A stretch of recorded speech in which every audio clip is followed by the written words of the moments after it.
चला तर व्ह्यूअर्स, आज मी तुम्हाला चिक्कूचा ज्यूस कसा बनवायचा त्या रिलेटेड पूर्ण इन्फॉर्मेशन या व्हिडिओ मार्फत देणार आहे.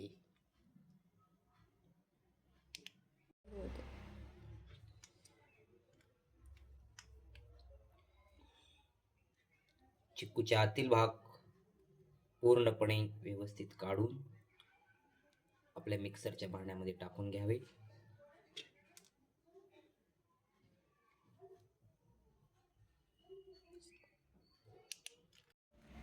त्यामध्ये आपण एक वाटी, ही मोठी वाटी बरं का, बाउल, एक वाटी दूध टाकणार आहोत. त्यामध्ये आपण आता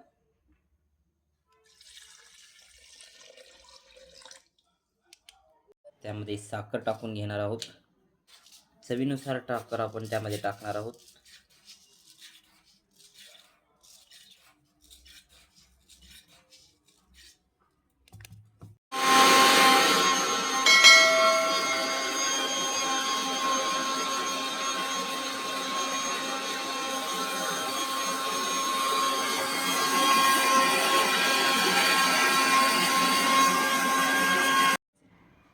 पाच मिनिटांमध्येच आपला ज्यूस रेडी आहे.